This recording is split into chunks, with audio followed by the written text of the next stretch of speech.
let's test the foundation. And no, this is not a new foundation. This is one that's been on the market for a while. I recently got sent the Este Lauder Double Wear Smooth and Blur Primer and the Double Wear Foundation, and I was able to pick my shade, so I picked the shade 1N0 Porcelain. I think it's close to my skin tone. I've heard nothing but great things about the foundation, but I've never tried it before. So I wanted to do a first impressions on it. So my face has a bit of moisturizer in it. I actually used the Bobbi Brown Vitamin Enriched Face Base. Let's see. It's a little tubey and it comes out like a moisturizer, so that's very exciting. Since this is like a blurring, ooh, it's thick.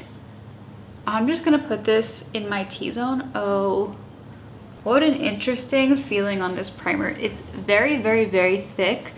It feels moisturizing a little bit. It just feels rich. So now that it's kind of dried down, it feels a little bit powdery, which is what I'm like used to with like silicone primers.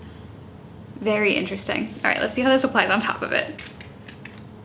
Oh, this is a bottle.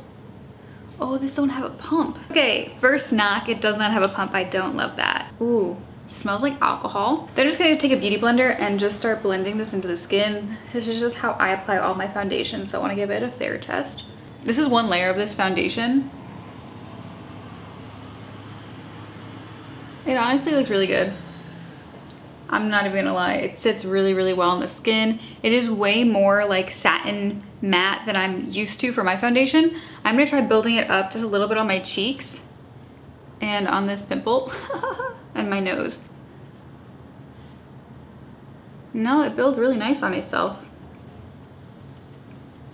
I am curious to see what it would look like with a different primer. I think the primer made the foundation like matter than I'm used to. It definitely took away some of the like glow that I'm used to having with my foundation. The shade match is absolutely like phenomenal. There's 55 shades in this foundation, so I found mine pretty easily.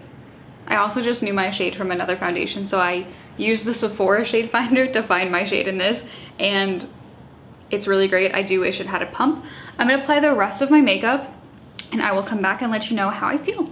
Okay, y'all, this is the foundation with everything on top of it. I will say I did come into a little bit of an issue when I was applying my concealer on top. Now, I use this concealer all the time. It's a tried and true. I've never had a problem with it. It is the Nude Nude Fix concealer, but when I was blending it out, if I let the concealer sit too long, it was literally lifting up my concealer and foundation.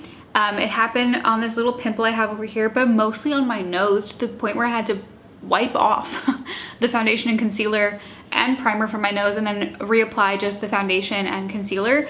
If I had to guess, I would hypothesize that it is the primer, because I've never had this kind of issue with any of the other primers I've used. I will have to try this primer with other foundations just to see if that is the culprit or not, but just a little warning. I will say this is definitely the mattest foundation I own now, though it doesn't look like it sucks all of the life out of my face. I mean, it makes my highlight look even more highlighted because it's like the one area of my face that has any kind of shine or glow or glimmer.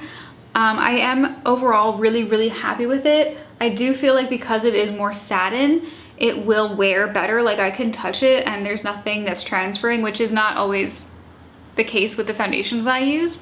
So I will try this again with a different primer. I will try this again with different setting powders and setting sprays. I'm on a mission to try this every which way to see how I like the Este Lauder Double Wear Foundation, and also if I like this Blur and Smooth primer.